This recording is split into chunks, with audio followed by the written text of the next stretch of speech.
पाकिस्तान मुकदमा अवाम का मलिया हाशमी के साथ। नाज़रीन, पाकिस्तान में इस वक्त एक बहुत बड़ा बड़ा कानूनी बहरान बनाकर पेश करने की कोशिश की जा रही है। मैं बहुत केयरफुली अपने अल्फाज का चुनाव कर रही हूँ। जी हाँ, इतना बड़ा कानूनी बहरान है नहीं जितना बनाकर पेश किया जाने की कोशिश की जा रही है हमारे सियासी जमातों की जानिब से। सिर्फ अपने सियासी मकासद हासिल करने के लिए जिस तरह से सुप्रीम कोर्ट ऑफ पाकिस्तान में एक फूट डालने की कोशिश की जा रही है, रियासती इदारों में एक तफरीक डालने की कोशिश की जा रही है, उसकी जितनी मजम्मत की जाए वो कम है। अभी हाल ही में आपने देखा कि आईनी मुद्दत के अंदर अंदर इलेक्शन पंजाब में वक्त पर करवाने की जो बात की गई, जो फैसला सामने आया, 1 मार्च को एक वर्डिक्ट आया और उसके बाद सुप्रीम कोर्ट ऑफ पाकिस्तान की अभी जो मोस्ट रीसेंट वर्डिक्ट सामने आया, उस पर जिस तरह से चीफ जस्टिस ऑफ पाकिस्तान पर उस फैसले के आने से एन पहले और उसके बाद जिस तज़हीक आमेज अंदाज में उनकी तौहीन की गई, जिस तरह से पाकिस्तान की सबसे बड़ी अदालत के ओहदेदार चीफ जस्टिस ऑफ पाकिस्तान को अपने ओहदे से इस्तीफा दे देने का की जो फरमाइश की गई हमारी इंफॉर्मेशन मिनिस्टर मरियम औरंगजेब साहिबा की जानिब से, उसकी क्या कानूनी हैसियत है। अभी हाल ही में हमने देखा कि जो अगरचे ये 5 रुकनी बेंच था जिसमें से 2 मोअज़्ज़िज़ जज साहिबान ने जब माजरत कर ली तो 3 रुकनी बेंच ने इसका फैसला सुनाया। उसमें जस्टिस अतर मिनल्ला साहब शामिल ही नहीं थे। तो क्या उनके इख्तलाफी नोट की कोई आईनी हैसियत है या नहीं? इन मुख्तलिफ सवालात पर हम आज के प्रोग्राम में बात करेंगे। हमारे साथ मौजूद हैं पाकिस्तान के मुमताज माहिर कानून, वेरी यंग वाइब्रेंट लॉयर जनाब अहमद पनसौटा साहब, किसी तारुफ के मोहताज नहीं। पनसौटा साहब, हमें ज्वाइन करने के लिए बहुत बहुत शुक्रिया। सबसे पहले तो ये फरमाइएगा कि क्या पाकिस्तान की किसी भी हुकूमत की इंफॉर्मेशन मिनिस्टर क्या ये तकाजा कर सकते हैं कि चीफ जस्टिस ऑफ पाकिस्तान अपने ओहदे से मुस्ताफी हो जाए? देखिए जी, पहली तो बात है, मैं जनरली ये जो रेजिग्नेशन मांगने का रिवाज पड़ गया पाकिस्तान में किसी भी ओहदे से, ये रेजिग्नेशन मांगने का रिवाज बुनियादी तौर पर गलत है। बट लेट से मान लेते हैं कि अगर आपने किसी को याद दहानी करवानी भी है कि उसने रेजिग्नेशन देना है, तो चीफ जस्टिस ऑफ पाकिस्तान का ओहदा एक ऐसा ओहदा है जो कॉन्स्टिट्यूशन के तहत अल्टीमेट आर्बिटर भी है, कॉन्स्टिट्यूशन के तहत सबसे पाकिस्तान के बड़े ओहदों में से एक है।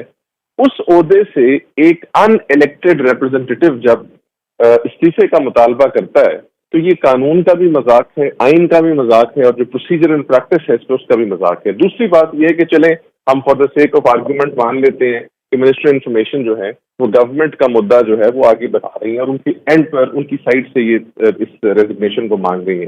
तो उस केस में भी आपने किसी कोजेंट बेसिस पर रेजिग्नेशन मांगना है। चीफ जस्टिस ऑफ पाकिस्तान कोई बल्दिया के इंस्पेक्टर तो है नहीं जिनको आप कहें जी कि आज इधर से उठा के तो दूसरी जगह हम ट्रांसफर कर दें।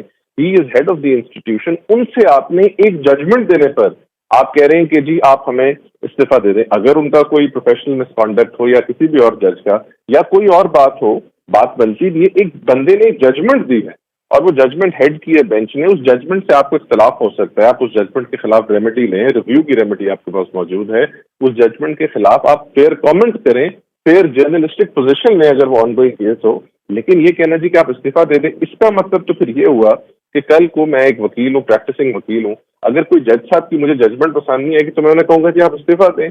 और ये भी नहीं कि आप उसके ऊपर कोई जो राइट दिए जाते हैं आपको आगे एजिटेट करने के, उनका मकसद यही होता है कि अगर कोई मटीरियल इरेगुलरिटी है वो करेक्ट हो जाए। लेकिन इस जजमेंट में तो मेरी समझ से बाहर है कि चीफ जस्टिस साहब ने सिर्फ आइन की किताब खोलकर अपनी आवाम को ये बताया कि आइन के अंदर ये लिखा है, इसको हम अपने लॉ में कहते हैं स्टेटिंग दी ऑब्वियस, यानी कि मैं बताऊं कि ये अभी दिन का टाइम है जी, तो इस बात पर मुझे कोई कहे जी कि आप अपना इस्तीफा दे दें, ये बड़ी अनफॉर्चुनेट बात है। पॉलिटिकल रिप्रेजेंटेटिव्स जो हैं उनको इसका बड़ा ख्याल करना चाहिए। और आप देखिए कि इस्तीफे का मुतालबा किसी इलेक्टेड आदमी की तरफ से नहीं आया, उसकी एक वजह है, क्योंकि एक इलेक्टेड आदमी को पता है कि what it means by the people for the people, वो उसको इस मतलब इस जिसे कहते हैं मिनिस्ट्री का मकसद पता है। ये नहीं बात कि वो ऐसे बैठे बैठे एक अनइलेक्टेड आदमी जिसको पता है कि ना मुझे किसी को रिपोर्ट करना है ना मैंने किसी को जवाब दे दे, उठ के इतनी कन्वीनियंटली पाकिस्तान के चीफ जस्टिस का इस्तीफा मांग ले। मैं समझता हूँ this is very very unfortunate and for that matter किसी भी जज का इस्तीफा मांगना ये मुनासिब बात नहीं है। अच्छा पनसौटा साहब, आपने बजा फरमाया कि ये एक मजाक है आइन और कानून के साथ, तो क्या ऐसी फरमाइश करने का, मजाक करने की कोई कानूनी रिपरकशंस हैं? देखिए, मैं ज़ाती तौर पर समझता हूँ जी कि हर चीज़ के कानूनी रिपरकशंस भी नहीं होने चाहिए, ये दूसरी साइड है। ठीक है, ये बहुत अपनी ओहदे का गलत इस्तेमाल किया जा रहा है, बट प्रॉब्लम ये है कि अगर आज आप इन चीज़ों के ऊपर एक्ट करना शुरू हो जाएंगे तो फिर इवेंचुअली होगा ये कि पाकिस्तान का जो हर एक्शन है उसके ऊपर कोई ना कोई ऑपोजिट एंड इक्वल रिएक्शन आना शुरू हो जाएगा। जिस तरह जुडिशरी ने लिया, पार्लियामेंट अपनी मसल फ्लेक्स करना शुरू हो गई। कल को पार्लियामेंट कुछ करेगी, जुडिशरी मसल फ्लेक्स करेगी। जो ये सेपरेशन ऑफ पावर्स का कॉन्सेप्ट है, जो जुडिशियल रिस्ट्रेंट है, जो पार्लियामेंट्री रिस्ट्रेंट है, मसलन पार्लियामेंट के पास, मेरा जाती अपना व्यू है, हो सकता है मेरे से लोग डिसएग्री करें, अगर कोई जजमेंट हो तो उसको दो तिहाई अक्सरियत से स्ट्राइक डाउन करने की पावर है पार्लियामेंट की, मैं समझता हूँ। लेकिन पार्लियामेंट कभी भी ये काम नहीं करेगी।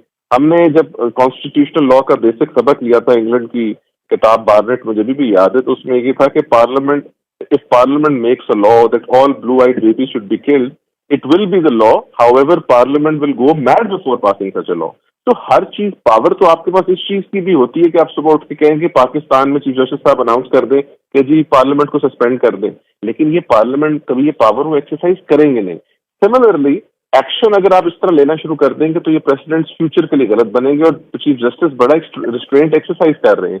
वो रिस्ट्रेंट जो है उसका गलत इस्तेमाल जो है फ्रॉम टाइम टू टाइम जो है वो हमारी पॉलिटिकल फोर्सेस कर रही हैं, और इस चीज को रियलाइज नहीं कर रही कि अगर आपने इस सारी चीज को समाप्त करना है तो ये आपका अपना फॉल्ट है कि आप पार्लियामेंट में मसले हल नहीं कर सके। सुप्रीम कोर्ट में मसले जाते हैं, 63A क्यों सुप्रीम कोर्ट में गया? Qasim Suri ruling supreme court में नहीं जानी चाहिए थी, मजारी रूलिंग नहीं जानी चाहिए थी। ये सारे वो मसले थे जिनका हल आपने बैठ के निकालना होता, और इवेंचुअली भी आप बैठेंगे जब आपको कोई बिठाएगा। लेकिन जब वो मसला वहां चला जाता है, वहां कोई फैसला आ जाता है, आप उस फैसले से, जिसे कहते हैं, वो करना शुरू कर देते हैं, क्योंकि आदत नहीं है ना कि फैसला जो मेरिट पर उसको कबूल करने की। अगर वो हो तो बिल्कुल, of course there should not be a problem for them. सही। अच्छा, पंचोटा साहब ये बताइए, अभी हमने कल एक बहुत अहम डेवलपमेंट देखी, सदर पाकिस्तान डॉक्टर आरिफ अलवी साहब ने वो बिल मुस्तरद कर दिया, उस पर साइन करने से इनकार कर दिया, जो अदालती इस्लाहाती बिल था जो पार्लियामेंट से पास होकर आया। उसमें सदर साहब ने एक बहुत ही अहम ऑब्जेक्शन लगाया। उन्होंने कहा कि ये पार्लियामेंट के दायरे इख्तियार से बाहर है। अब इस पर दो तरह की आरा जनरेट हुई और एक बहस शुरू हो गई। हुकूमत और उनके जो हामी हैं उनका कहना था कि ये उन्होंने अपने अपने ओहदे का नाजायज इस्तेमाल किया है सदर पाकिस्तान ने, और पार्लियामेंट बिल्कुल ठीक कर रहा था। जबकि दूसरी तरफ जो लोग सदर पाकिस्तान की इस फैसले की हिमायत करते हैं, उनका ये कहना था कि ये इन द फर्स्ट प्लेस होना ही नहीं चाहिए था, कि पार्लियामेंट के दायरे इख्तियार से ही बाहर है कि वो इस किस्म की अदालती इस्लाहाती बिल लाती, सिर्फ इसलिए कि वो मौजूदा चीफ जस्टिस साहब के जो है वो पर काटना चाहते हैं। तो इसमें आपकी क्या कानूनी राय है? कौन दुरुस्त बात कर रहा है? लेकिन जी, सबसे पहले तो मैं अपनी जो राय है वो उस बिल के मूव करने पे देना चाहूंगा कि आर्टिकल 191 जो है, जिसके तहत कहा गया है कि subject to law and constitution, supreme court shall make its rules and procedures, अपने प्रोसीजर को गवर्न करने के लिए। उसके अंदर पार्लियामेंट को ये इख्तियार ही नहीं है कि वो जाएं और लेजिस्लेट करें, क्योंकि कॉन्स्टिट्यूशन में आइटम 55 जो है फेडरल लेजिस्लेटिव लिस्ट का, वो ये कहता है कि आप सुप्रीम कोर्ट के प्रोसीजर को रेगुलेट नहीं कर सकते या सुप्रीम कोर्ट को नहीं कर सकते। सो इन द फर्स्ट प्लेस वो सारे का सारा प्रोसेस ही गलत था। अब जब वो प्रोसेस सदर के पास गया है, नो डाउट डेमोक्रेसी के अंदर सदर का काम एक रॉयल असेंट होता है या एक रबर स्टैंप के हद तक ही होता है, बट मैं समझता हूँ कि जैसे जैसे टाइम चेंज हो रहे हैं, अगर सदर अपना माइंड एक्सरसाइज कर कर एक मटीरियल इरेगुलरिटी या एक इम्प्रोप्राइटी मैं बोलूंगा, बल्कि इलीगैलिटी बोलूंगा, उसको पॉइंट आउट करते हैं और कहते हैं कि आप इसको देख लें, वो ये भी नहीं कह रहे कि मैं इसको रिजेक्ट कर रहा हूँ, ये उनके पास पावर है एक दफा बिल वापस भेजने की, तो इसमें बुराई कोई नहीं है। वो basically he is just highlighting the fact कि आपने एक लेजिस्लेशन का जो प्रोसेस है, जो कि वाहिद काम है आपने करना है, आपने वो भी गलत किया है, और वो इस वक्त इनिशिएट इसलिए किया है कि एक सर्टेन एक्शन है जिससे आप अग्रीव्ड हैं और आप उस एक्शन को टारगेट कर रहे हैं। इसके ऊपर भी कानून बड़ा क्लियर है कि अगर किसी पर्पस स्पेसिफिक या किसी स्पेसिफिक इवेंट को डील करने के लिए कोई लॉ बनाया जाता है तो वो स्ट्राइक डाउन किया जाएगा। मैं समझता हूँ सदर ने बिल्कुल ठीक किया है, और माइंड अप्लाई करना और अपना जहन अप्लाई करके डिसीजन लेना, ये तो मॉडर्न कॉन्स्टिट्यूशनल डेमोक्रेसी की जीनत है।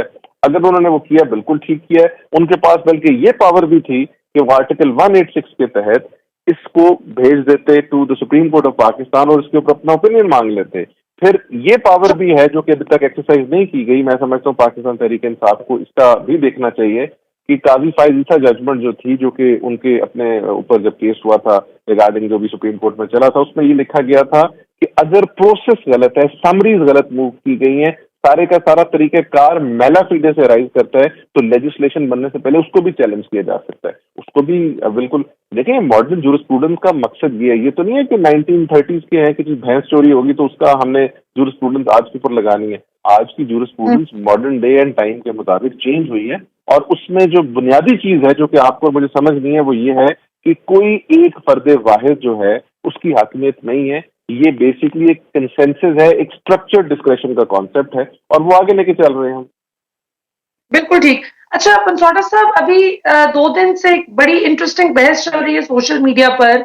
ये जस्टिस अतर मनल्ला साहब, जो कि साबिक चीफ जस्टिस हैं इस्लामाबाद हाई कोर्ट के, अब वो सुप्रीम कोर्ट के जज बन चुके हैं, उन्होंने एक इख्तलाफी नोट जारी किया है, जिसमें आप उसके कंटेंट से खैर खुद भी वाकिफ होंगे, बड़ी तफसील से उस पर मीडिया पे बात हो चुकी। तो उसमें मैं आपकी जरा कानूनी राय लेना चाहूंगी कि उस इख्तलाफी नोट की क्या आईनी और कानूनी हैसियत है, जबकि वो उस 5 रुकनी बेंच का हिस्सा नहीं थे। देखिए जी, इख्तलाफी नोट जो होता है उसकी लीगल हैसियत तो यही होती है कि वो एक डाइसेंट होता है, उसके अंदर माइनॉरिटी में एक व्यू होता है, जिस व्यू को एट अ लेटर स्टेज कभी हो सकता है supreme court while dealing with the subject ये बात जरूर करे कि ठीक है जी, ये बात भी तब की गई थी। और अमेरिकन सुप्रीम कोर्ट के एक जज है रिटायर्ड, उनका बड़ा मशहूर कोर्ट है कि जनाब ये जो लेटर इन टाइम लॉ आता है उसमें इसकी हेल्प होती है, माइनॉरिटी व्यू की लीगल बाइंडिंग कोई नहीं होती। यहाँ पर थोड़ी सी चीज इंटरेस्टिंग ये हो गई है कि बड़ा क्लियर सिचुएशन थी कि जब 9 मेंबर बेंच बना है उसमें से 2 ने माजरत की और 2 बाकी 7 ने लिख के ये दे दिया कि जनाब आप बेंच को रिकॉन्स्टिट्यूट कर दें। बेंच रिकॉन्स्टिट्यूट हुआ, पीछे 5 रह गए। अब उस मौजूदगी में, उस तरह की सिचुएशन में अपना डाइसेंटिंग नोट इतना तफसीली देना ठीक है, इस हद तक दिया जाता कि उन्होंने क्यों कहा कि जी हमने माजरत की है, तो समझ आती है। बट उसके अंदर मेरिट्स पर बात कर देनी और ये कह देना कि 4-3 का डिसीजन है, मैं समझता हूं कि इससे मैं personally as a lawyer agree नहीं करता। और उस चीज को फिर आगे बेंच ने, जब 3 मेंबर बेंच रह गया, उसने इस चीज की क्लैरिटी भी दे दी कि आप तो थे ही माइनॉरिटी में, तो आप ये फैसला नहीं कर सकते।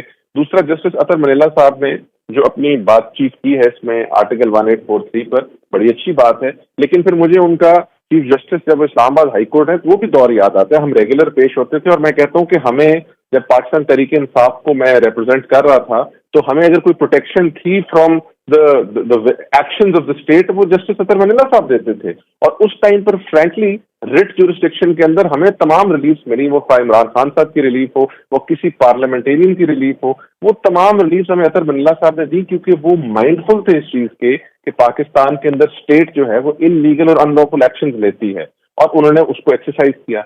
अब 1843 पर इतना स्ट्रांग व्यू देना ठीक है, उनका इख्तियार है, वो व्यू दे सकते हैं, लेकिन उस व्यू को एक ऑनगोइंग केस के अंदर इस्तेमाल करना, मैं समझता हूं कि आर्टिकल 1843 का अगर इस्तेमाल किया जाए, जहां पर कहा जाता है कि जी अगर किसी नीडी के लिए और गरीब आदमी के लिए किया जाए, तो साथ साथ क्या पाकिस्तान की 12 करोड़ अवाम ये क्या कहते हैं, डिजर्व नहीं करती कि उनकी सुप्रीम कोर्ट ये बताए कि जी 90 दिन में इलेक्शन जो होने हैं वो आइन के अंदर लिखा हुआ है, और कुछ जो लोग हैं वो बैठकर उसको जेपरडाइज कर रहे हैं, तो क्या हमारी सुप्रीम कोर्ट का काम नहीं है हमें बताना? हर चीज is not technically legal and hyper technical. अगर आप लीगैलिटीज में जाएंगे तो पाकिस्तान की बहुत सारी चीजें जो है वो फारिग हो जाएंगी। अगर लीगैलिटीज ही पूछनी है तो फिर मुझे ये भी जवाब दिया जाता कि वो कौन सा लॉ है जिसके तहत मियाँ साहब का रिव्यू 9 साल बाद एक्सेप्ट हो जाता है या 8 साल बाद, वो कौन सा लॉ है जिसके तहत आप जो है रूलिंग को चैलेंज करते हैं और फुल बेंच नहीं बनाते। तो ये देखिए, होता ये है कि अब इस टाइम पर सुप्रीम कोर्ट का जो गलत व्यू आ रहा है सामने, जो कि मैं डिस्पेल करना चाहता हूँ, और मैं जगह जगह ये कह रहा हूँ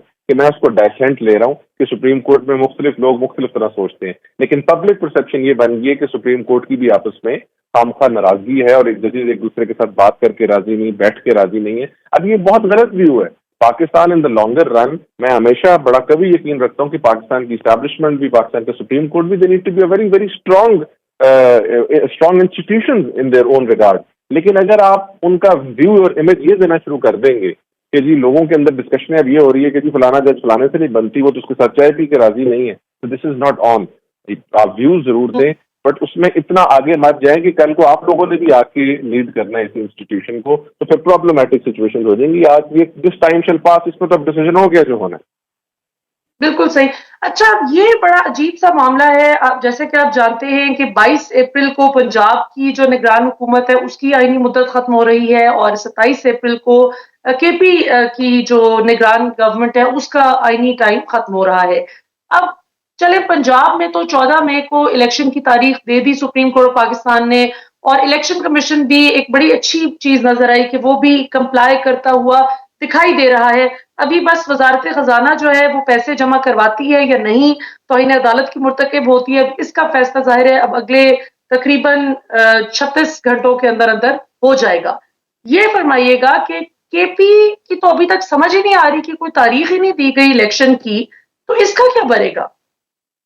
देखिए जी, फ्रैंकली स्पीकिंग, जो सुप्रीम कोर्ट की सॉरी हमारे आइन के अंदर ये जो इंटरिम गवर्नमेंट की मुद्दत का तयन किया गया है, ये अगर एक्सीड करेंगे तो ये एक इलीगल और अनकॉन्स्टिट्यूशनल चीज होगी। हाउएवर, चूंकि सुप्रीम कोर्ट ने, ये मैं रीजनिंग बोरो कर रहा हूँ, चूंकि सुप्रीम कोर्ट ने कहा है कि इलेक्शन की 90 डेज के अंदर भी हमने मुद्दत को एक्सीड कर दिया है और 14 अप्रैल तक ले गए हैं, तो वो साथ साथ इनको भी डिस्पेंसेशन दे देंगे और दे सकते हैं, चूंकि आर्टिकल 254 भी आइन का मौजूद है जो कि इजाजत देता है कि अगर कोई टाइम लाइन किसी फॉर सम रीजन फॉलो नहीं होती तो उसका जो एक्शन है वो वॉइड या गलत साबित नहीं होगा। तो अगर तो विदाउट एनी जस्ट कॉज या रीजन ये बैठी रहेगी हुकूमत, तो वो तो ये नहीं कर सकती। लेकिन अगर सुप्रीम कोर्ट इनको एंडोर्समेंट दे देगी, मेरा ख्याल है नजदीक जाके शायद इस बारे में भी तयन किया जाए, क्योंकि उनकी आईनी हैसियत तो फ्रैंकली उसके अलावा नहीं है कुछ। बट अगर उनको थोड़ा सा सुप्रीम कोर्ट से एंडोर्समेंट मिल जाएगी, क्योंकि इलेक्शन 14 दिन तक हैं, या केपी के केस में चूंकि अभी केस चल रहा है उसमें भी डिटरमिन हो जाता है कि केपी की डेट भी एक्सेप्ट हो जाती है, तो फिर तो इनको डिस्पेंसेशन मिल जाएगा। लेकिन अगर डेट ही नहीं मिलती, फर्ज करें, और डेट चली जाती है कोई आगे, तो फिर in that event I think इनका जो कंटिन्यू करना होगा इन ऑफिस, वो शायद sustainable in the eyes of law and constitution ना हो।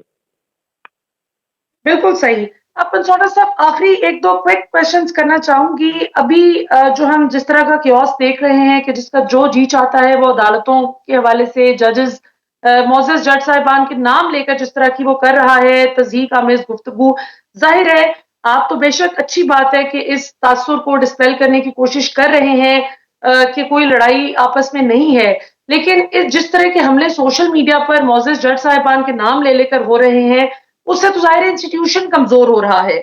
एक एक जो इमेज है इंस्टीट्यूशन का, उसको बहुत डैमेज किया जा रहा है। तो इस हवाले से आप क्या समझते हैं, क्या पैगाम देंगे पाकिस्तानी कौम को कि वो किस तरह इस हिजान का हिस्सा बनने से बचें? देखिए जी, वंस अगेन मेरा बड़ा क्लियर ओपिनियन होगा इसके ऊपर कि आप इदारों को टारगेट नहीं कर सकते, और बिलखुसूस सुप्रीम कोर्ट को तो बिल्कुल ही नहीं कर सकते। उसकी बुनियादी वजह यह है कि सुप्रीम कोर्ट के पास ये राइट मौजूद नहीं है कि वो रात के टाइम पर बैठ के आपके साथ ये प्रोग्राम में क्लियर करें कि जी हमने फैसला क्यों दिया, फलां बात क्यों की। वो there only speak through their judgement.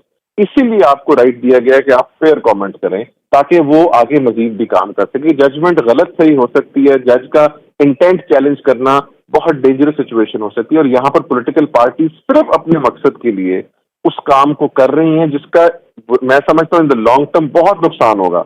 Pakistan की जुडिशरी को बड़ा टाइम लगा है अपना जो साबका अदवार में उन्होंने गन किए हैं उनको धोने में। अब अगर सुप्रीम कोर्ट पाकिस्तान का consist of one of the finest और comprise of one of the finest जजेस, then we must stand behind them. अगर उनमें से कोई डेसेंट भी करता है तो उसकी इज्जत करें, अगर कोई डिसीजन दूसरा दे रहा है उसकी भी इज्जत करें। ये कहना जी कि फलां उसके साथ नाराज है, इसका नुकसान पाकिस्तान को इन द लॉन्गर रन बहुत ज्यादा होगा। और मैं रिक्वेस्ट यही करूंगा even people on social media and even generally while you speaking on media, कि आप बड़ा एहतियात इस पर बरतें, क्योंकि उन जजेस के पास या तो फिर रात को अगर आपने बंदयाल साहब पर कमेंट करना है तो बंदयाल साहब को भी ये राइट हो ना कि वो सामने बैठे हो आपके प्रोग्राम में और आपके वो जवाब दें। वो तो जवाब नहीं दे सकते क्योंकि उनका इदारा या उनका जो ओथ है या उनका जो कॉन्स्टिट्यूशन है वो उनको अलाउ नहीं करता। लेकिन हम रात को ऐसे ऐसे बंदे बैठ के चीफ जस्टिस साहब पे बात कर रहे होते हैं, या इवन फॉर दैट मैटर गाजी साहब पे बात कर रहे होते हैं, जिन्होंने जिंदगी में कभी लॉ वर्ड की भी उनसे आप स्पेलिंग पूछते तो उनको नहीं पता होंगे, हालांकि दुनिया के सबसे आसान स्पेलिंग है, लेकिन वो रात को बैठ के उस पर एक कॉन्स्टिट्यूशनल एक्सपर्ट्स बनेंगे। मैंने ये बात पहले भी की थी स्लाइटली ऑफ टॉपिक कि एक पैमरा को भी और सबको एक बड़ा स्ट्रॉन्ग कोड ऑफ कॉन्डक्ट ये बनाने की जरूरत है कि जब आप रात को एक कॉन्स्टिट्यूशनल डिस्प्यूट डिस्कस करें तो उसमें कोई ऐसा लॉयर बैठा हो जिसको कॉन्स्टिट्यूशन पता हो या उसको काम पता हो। ये नहीं है कि आप कोई बंदा उठाएं बिठाएं उससे बिठा के पूरा आइन डिस्कस कर लें और वो आपको आइन की तशरीह कर दे, उसके पीछे फिर एक सर्टेन सेगमेंट ऑफ सोसाइटी चलेगा। और वो मेरा ख्याल is very prejudicial to the interest of this profession and judiciary in general.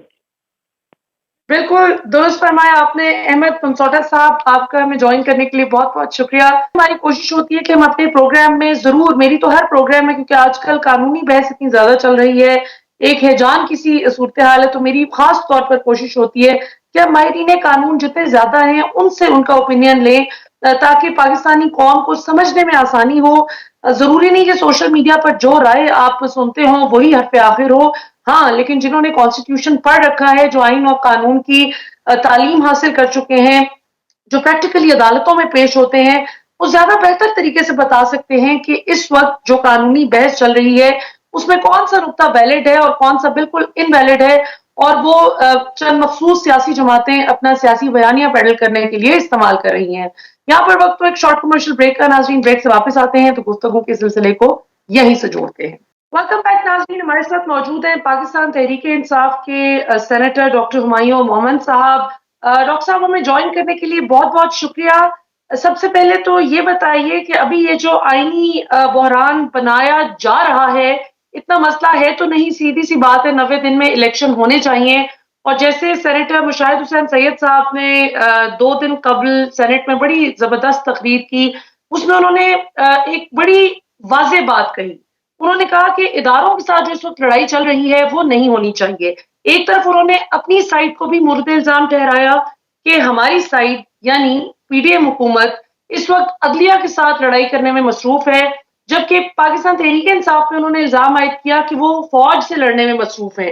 तो एक तो इस इल्जाम की भी जरा, इस पे भी अगर आप रिस्पॉन्ड कर सकें कि क्या वाकई पीटीआई की फौज से कोई लड़ाई चल रही है या क्या सूरत हाल है, और दूसरा ये कि इस आईनी बहरान से निकल भी आए पाकिस्तान इंशाल्लाह, जो हमारी दुआ भी है और उम्मीद भी, तो उसके बाद इलेक्शन की क्या तैयारी है पीटीआई की? शुक्रिया जी फॉर इनविटेशन। अच्छा देखिए, आपने यहाँ पे जो बातें की है ना, इसमें सबसे पहले तो मुझे नहीं मालूम कि पाकिस्तान तहरीक इंसाफ की किस फौज के साथ कौन सी लड़ाई है। अगर आप पाकिस्तानी फौज के साथ की बात कर रहे हैं तो ये याद रखें कि इमरान खान का क्लियर मौकफ है कि ये मुल्क भी हमारा है, ये फौज भी हमारी है, और इस फौज की ताकत जो है ना वो हमारे लिए बहुत इंपॉर्टेंट है। ठीक है, ये एक बात है। अब बात आ जाती है कि हर एक चीज में बाज ऐसी चीजें होती हैं जिसमें कोई भी इंसान अपनी ओपिनियन रखता है कि यार ये तरीका सही नहीं है, उसमें लड़ाई नहीं होती, वहां पे एक तनकीद हो सकती है, वो किसी चीज पे भी हो सकती है, किसी एक्शन पे हो सकती है कि यार ये ठीक नहीं है, ये फलाना नहीं है, और बहुत सारी चीजें हमारी रियलिटी भी हैं, उन रियलिटी को भी हमें नहीं भूलना चाहिए, लेकिन लड़ाई कोई नहीं है। एक बात। अब बात आ जाती है, आपने दूसरी बात की है कि जो इस वक्त डिवाइड हो रहा है, पाकिस्तान की जुडिशरी डिवाइड हो रही है और अंदर से डिवाइड हो रही है। ठीक है, ये जो अंदर से जुडिशरी जो डिवाइड हो रही है, ये एक बहुत बड़ा मसला हो रहा है। अच्छा, अब मैं आपको एक बात बताता हूँ। देखिए बात क्या है, बात ये है कि according to the article 224(2) Pakistan Tehreek Insaf का एक पॉलिटिकल डिसीजन था। अब इसमें अगर कोई जज साहब ये लिखते हैं कि ये इनको करना चाहिए था, नहीं करना चाहिए था, मेरा जवाब ये पॉलिटिकल डिसीजन है। एक चीफ मिनिस्टर ने अपनी पार्टी के लोगों के साथ मिल के डिस्कशन करके उन्होंने एक राइटिंग विद सिग्नेचर लिख दिया है कि हम ये डिसॉल्व कर रहे हैं। This is according to article 224(2). अब उसके बाद ये उसको पाबंद करते हैं, आर्टिकल 224(2) पाबंद करता है कि भाई 90 डेज में इलेक्शन हो। 90 डेज इसलिए कि 10 डेज इलेक्शन कमीशन को एक्स्ट्रा दिए जाते हैं क्योंकि ये वक्त से पहले डिसॉल्व हो गई है। अब यहाँ पे आर्टिकल 220 जो है ना, वो इलेक्शन कमीशन को एम्पावर करता है कि जितने भी फेडरल और प्रोविंशियल जो एग्जेक्टिव मीन्स जो वहां पे चाहे वो केयर टेकर हो चाहे वो दूसरे वो इनकी मदद करे, इनका जो काम है जो कि इलेक्शन कराना है उनमें इनकी मदद करे, चाहे वो सिक्योरिटी हो चाहे वो पैसों के लिहाज से, किसी भी लिहाज से वो एम्पावर करता है। ठीक है, अब इन्होंने 90 डेज में इलेक्शन कराने थे, जिसकी बेसिस पे प्रॉब्लम ये हो रही थी कि ये लोग कभी कौन डेट देगा क्या देगा वो नहीं था, जिसपे लाहौर हाई कोर्ट ने एक डिसीजन दिया था 10 फरवरी को कि 90 डेज के अंदर अंदर इलेक्शन कराना है, पीरियड। ठीक है। अब प्रॉब्लम यहां से स्टार्ट हुई कि उसके बाद भी फिर चीजें डिले होती गई, जिसपे सुप्रीम कोर्ट ने सुओ मोटो लिया। अच्छा, सुओ मोटो किस बात पे लिया? सुओ मोटो इस बात पे लिया कि आइन की पामाली हो रही है। उस आइन को प्रोटेक्ट करने के लिए, इन the larger interest of the people, उन्होंने सुओ मोटो लिया कि ये इलेक्शन होने चाहिए कि नहीं। अब बहस किधर चली गई? बहस इधर चली गई कि 184(3) के तहत सुओ मोटो होना चाहिए कि नहीं होना चाहिए, कैसे होना चाहिए, उसका तरीकाकार क्या होना चाहिए। ये बहस इंपॉर्टेंट है, लेकिन ये बहस आइन के खिलाफ नहीं है, ये आपका इंटरनल मैटर है। आप आर्टिकल 191 के तहत आप लोग आपस में बैठे सारे, और उसमें से जो आपने डिसाइड करना है वो डिसाइड करें। लेकिन ये कहना कि भाई just because of this thing, एक जगह पे जहां कॉन्स्टिट्यूशन की वायलेशन हो रही है, आप उसी को नजरअंदाज कर दो। मुझे बड़ा अच्छा लगता अगर हमारे ये सारे जजेस, जो कि ऑनरेबल जजेस और बड़े लाइक हैं, क्योंकि मैं इन लोगों को जानता भी हूँ, बड़े लाइक लोग हैं, लेकिन इन्होंने अपनी जो 27 और 26 सफ़ों के जो डिसेंटिंग नोट्स हैं, उनमें ये जरूर लिख लेते कि हाँ, ये सब कुछ जो लिखे वो जरूर लिख लेते, लेकिन उस कैफेटेरिया में बैठ के एक और डिसीजन भी करते कि हाँ जी, 90 डेज के अंदर तो इलेक्शन कराओ। रही बात 184(3) की, वो हम जरूर करेंगे। अब प्रॉब्लम कहाँ होता है? प्रॉब्लम हम पॉलिटिशियंस में भी है। हम पॉलिटिशियंस में अंदर खौफ होता है कि यार वो आ जाएगा, ये फलाना आ जाएगा। नवाज शरीफ साहब ने अपनी एक तकरीर में कहा था कि हम एक दिन छोड़ो, हम एक लम्हे के लिए भी इलेक्शन को डिले नहीं होने देंगे। लेकिन यहाँ पे इलेक्शन डिले कराने के लिए ये 8 अक्टूबर तक जाने को तैयार है, और उसकी वजह ये है कि पिछले चंद माह में जो आगे पीछे जितने भी हुए हैं, और खासतौर पर ये मोहसिन लगारी वाला केस, डबल द डिफीट से ये, डबल द वोट से ये हार गए हैं। हालांकि 13 जमातें हैं, और उनके साथ आई एम श्योर उनके साथ इलेक्शन कमीशन और बाकी चीजों ने भी कोई ना कोई मामलत की होगी। ये तो मैं मान नहीं सकता कि जिस तरीके से चीजें हो रही हैं, कि जिस तरीके से आपका ये जो मोहसिन नकवी साहब वगैरह है, वो सारे वो इन लोगों ने नहीं कराए होंगे, सब कराए होंगे। लेकिन इनको पता चल गया, आपकी जो लेटेस्ट सर्वेज है वो 70% से ऊपर बता रहे पीटीआई की वो है। ये होता है, हर एक का होता है। आज हमारे पास है, कल किसी और के साथ है।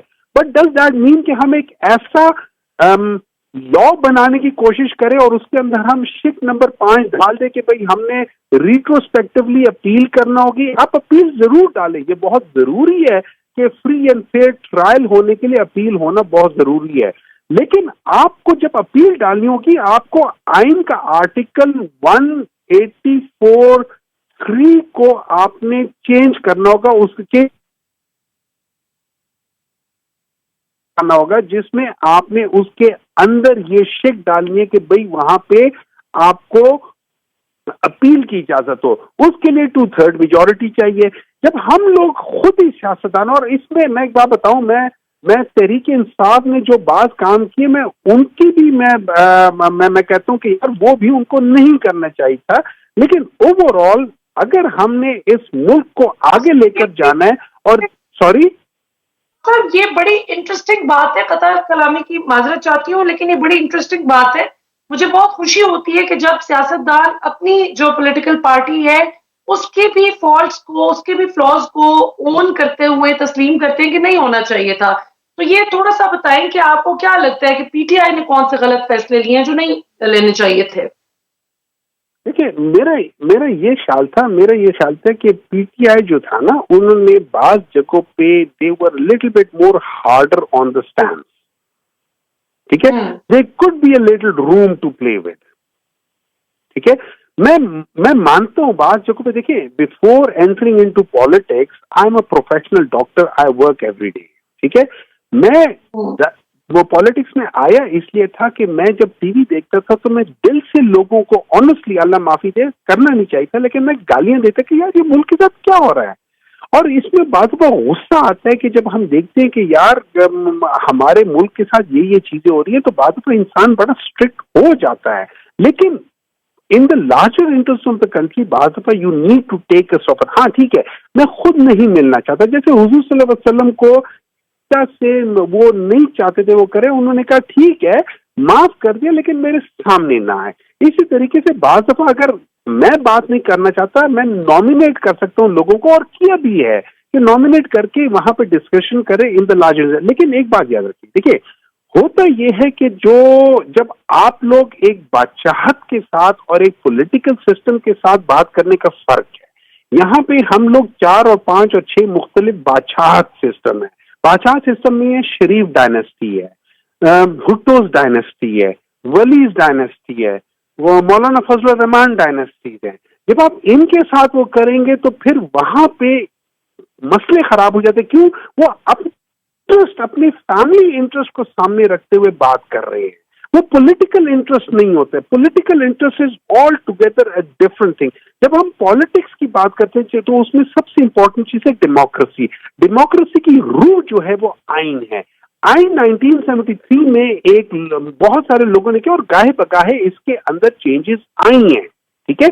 लेकिन जब हम आइन को तोड़ना शुरू कर दें, जब अब मैं देखता हूं, मुझे जो पीडीएम की नीयत अच्छी नहीं लगती है कि जब इन्होंने मोहसिन नकवी को लगाया, और मोहसिन नकवी क्या कर रहा है पिशावर में, देखें जो बाय लॉ जो चीजें बनी हैं इस वक्त केयर टेकर गवर्नमेंट उन चीजों को अनडू कर रहे हैं।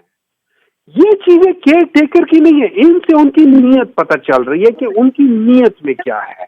तो जब आपका अमल जी डॉक्टर हुमायूं मोहम्मद साहब, बहुत बहुत शुक्रिया हमें ज्वाइन करने के लिए। नाज़रीन, अनफॉर्चुनेटली प्रोग्राम का वक्त जो है वो बिल्कुल खत्म होने के करीब है। हम पर वक्त तो एक शॉर्ट कमर्शियल ब्रेक का, ब्रेक से वापस आएंगे तो बस क्विकली मैं आपसे I'll have my last word with you और फिर हम प्रोग्राम का इख्तिताम करेंगे। वेलकम बैक नाज़रीन। इलेक्शन की आमद है। पाकिस्तान के सबसे बड़े प्रोविंस पंजाब में पाकिस्तान की सबसे बड़ी अदालत सुप्रीम कोर्ट ऑफ पाकिस्तान के हुक्म के मुताबिक 14 मई 2023 को इलेक्शन होने जा रहा है। आफरीन है हमारे सुप्रीम कोर्ट के मुअज़्ज़ज़ जज साहिबान पर कि जो तमाम तर नाजेबा हमलों के बावजूद और इस तमाम तर प्रेशर के बावजूद जो उन सियासी जमातों की जानिब से सुप्रीम कोर्ट पर डाला जा रहा है कि किसी तरह वो इलेक्शन डिले कर दें या कोई ऐसा फैसला दे देते कि जिससे इलेक्शन से फरार में मदद मिलती कुछ सियासी जमातों को जिनको अपनी शिकस्त का खौफ नजर आ रहा है। सो उन्होंने फिर भी आइन की पासदारी के लिए आइन जो कहता है उसके मुताबिक फैसला किया, ना कि उस बुनियाद पर कि किसी को फैसला पसंद आता है या नापसंद होता है। मैं आपके सामने जरा एक सर्वे नताइज रखूं। इलेक्शन किस करवट इख्तदार के ऊंट को बिठाने जा रहा है और पंजाब की 297 नशिस्तों की क्या सिचुएशन है, कौन सी सियासी जमात किस पोजीशन पर खड़ी है। रिपब्लिक पॉलिसी थिंक टैंक के इलेक्शन सर्वे नताइज के मुताबिक कौन सी सियासी जमात किस पोजीशन पर खड़ी है, ये पूरा इन डेप्थ एनालिसिस किया गया, डिटेल्ड सर्वे किया गया इनकी जानिब से, रिपब्लिक पॉलिसी थिंक टैंक की जानिब से, जिसके नताइज में स्क्रीन पर भी आप देख सकते हैं। मैं आपको थोड़ा सा बता भी दूं, 297 टोटल नशिस्तें हैं, जिनमें से कौन सी सियासी जमात कितनी नशिस्तें बैग करने में कामयाब हो सकती है, क्या इम्कान नजर आ रहा है। तो 36 इजला हैं कुल पंजाब के जिनमें ये सर्वे किया गया, जिनमें से 31 इजला में पीटीआई वाज़े मेजॉरिटी के साथ, वाज़े अक्सरियत के साथ जीतती नजर आ रही है। और इन इलेक्शन सर्वे नताइज के मुताबिक 5 ऐसे इजला हैं जिनमें नून लीग और पीटीआई का कांटेदार मुकाबला जो है वो सामने आ रहा है। और ये 5 इजला कौन से हैं जी? नारोवाल, गुजरांवाला, कसूर, ओकाड़ा और साहिवाल। यानी 5 इजला ऐसे हैं जिसमें चोटी का मुकाबला होगा पीटीआई और नून लीग के दरमियान। ये वो इजला हैं जिनमें हमेशा से नून लीग क्लीन स्वीप करती आई है। इस बार क्या नताइज सामने आते हैं ये तो इलेक्शन के दिन ही पता चलेगा, लेकिन लोगों से, इन 36 इजला में बसने वाले वोटर्स से जो आरा ली गई इस थिंक टैंक की जानिब से, उसके नताइज इन्होंने शेयर किए हैं। अब जरा आखिर में प्रोग्राम के इख्तिताम से पहले मैं आपको ये बताती चलूं कि आज 9 अप्रैल 2023 है और आज पूरे मुल्क में अक्रॉस द कंट्री 9 अप्रैल 2022 को याद किया जा रहा है। कुछ लोग खुश हो रहे हैं इस तारीख को याद करके। अब जरा बात हो जाए 9 अप्रैल पर। आज की तारीख भी 9 अप्रैल है और आज से ठीक 1 साल कबल एक और 9 अप्रैल गुजरी जिसमें इमरान खान साहब की हुकूमत खत्म हुई और खान साहब अपनी डायरी पकड़कर घर चल दिए। इस पर जहां पीडीएम जमातें बहुत खुश हैं कि हम इमरान खान को इख्तिदार से हटाने में कामयाब हो गए और 1 साल हो गया है हमें इक़्तिदार इंजॉय करते हुए। करप्शन केसेस बहुत हद तक पीडीएम के हुक्मरानों पर जो मौजूद थे, जो इल्जामात उन पर आयद किए गए थे, जो केसेस बनाए गए थे, उनको एक एक करके बहुत हद तक वो ख़त्म करने में कामयाब हो गए। इलेक्ट्रॉनिक वोटिंग मशीन की जो लेजिस्लेशन इमरान खान हुकूमत ने की थी उसको भी रिवर्स कर दिया गया। और सिर्फ यही नहीं, ये तो चले सियासी तौर पर कुछ इन्होंने गेन कर लिया, कुछ इमरान खान को इनकी नज़र में नुकसान हुआ। हालांकि मैं समझती हूँ कि इमरान खान को सियासी तौर पर जो उनका कद है वो बहुत बड़ा है इस एक साल में। अगर ये इस तरह से हुकूमत का तख्ता ना उल्टा जाता और पीडीएम हुकूमत इस तरह से ना आती, जिस तरह से अवाम ने भी मुस्तरद किया है उनके इस तरीक़ेकार को कि सिंध हाउस में जो कुछ हुआ, जिस तरह से ज़मीरों की खरीदो फरोख्त का इल्ज़ाम आयद किया जाता है, तो आज इलेक्शन जीतने की पोजीशन में बहुत हद तक होते ये पीडीएम जमातों के लोग बनिस्बत उस सूरत हाल के जो आज हम देखते हैं कि आज पाकिस्तानी अवाम की अक्सरियत हमें जो इलेक्शन सर्वे नताइज भी मैंने आपसे अभी शेयर किए उसके मुताबिक इमरान खान के साथ खड़े नजर आते हैं। ये जरा महंगाई पर हो जाए जी। आखिर में प्रोग्राम से आपसे इजाजत लेने से पहले मैं आपको कुछ फैक्ट्स बताती चलूं, कुछ स्टैट्स हैं जो हमारे सामने आए हैं। कुछ रोजमर्रा की अशियाए खुर्दो नोश की कीमतें अगर आप देखें कि एक साल पहले कितनी थी और इसे एक साल में कितना होश रुबा इजाफा हुआ, तो वाकई ये होश उड़ाने के लिए काफी हैं स्टैट्स। दूध का रेट ठीक एक साल कबल अप्रैल 2022 तक 117 रुपए फी लीटर था, जो कि आज 164 रुपए फी लीटर हो गया है। चावल जो कि सिंध और पंजाब में 76 रुपए फी किलो के हिसाब से मिलते थे, आज वही चावल 138 रुपए फी किलो तक पहुंच चुके हैं। इसी तरह बीफ 618 रुपए फी किलो मिलता था एक साल पहले तक, और अब 726 रुपए फी किलो पर पहुंच चुका है। मटन 1272 रुपए फी किलो इसका एवरेज रेट था इमरान खान दौर में अप्रैल 2022 तक, जबकि आज 1529 रुपए फी किलो हो चुका है मटन का फी किलो रेट। इसी तरह कुकिंग ऑयल इसमें तकरीबन 2500 के करीब था, 2421 रुपए इमरान खान दौर तक था ये अप्रैल 2022 तक, और आज ये 3320 रुपए तक पहुंच चुका है। इसी तरह चीनी 86 रुपए फी किलो मिलती थी आज से सिर्फ एक साल पहले तक अप्रैल 2022 तक, और आज वही चीनी 123 रुपए फी किलो तक पहुंच चुकी है। चिकन का एवरेज रेट 267 रुपए फी किलो तक था, जो कि आज एक साल में 378 रुपए फी किलो तक पहुंच चुका है। इसी तरह आलू 37 रुपए फी किलो मिलते थे अप्रैल 2022 तक, जो कि आज 61 रुपए फी किलो तक पहुंच चुके हैं, यानी तकरीबन दुगना इसका रेट हो चुका है। इसी तरह जो आटा है उसका 20 रुपए का थैला 1172 रुपए का था इमरान खान दौर में अप्रैल 2022 तक, जो कि आज, और ये सबसे ज्यादा तकलीफ की बात है कि वो 1172 रुपए से रेट जो है एक साल में 2717 रुपए तक पहुंच चुका है, जो कि अगेन बड़ी शर्मनाक बात है कि जो गरीब आदमी आटा, रोटी, चावल, ये तो बुनियादी जरूरियात की चीजें हैं, और इनके रेट देखें आप किस तरह आसमानों पर पहुंच गए सिर्फ एक साल में।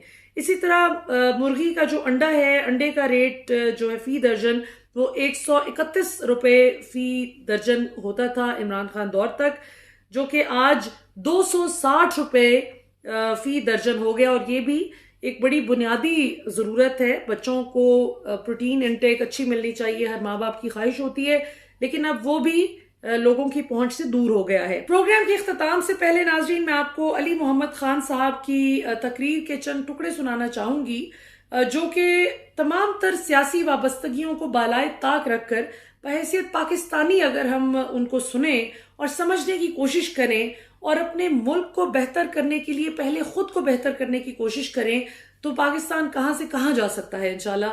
Let's watch Ali Mohammad Khan's legendary speech snippets. आज के लिए नाजरीन इतना ही। इंशाल्लाह आपसे अगले हफ्ते फिर मुलाकात होगी जुमे के रोज 8 बजे। पाकिस्तान जिंदाबाद।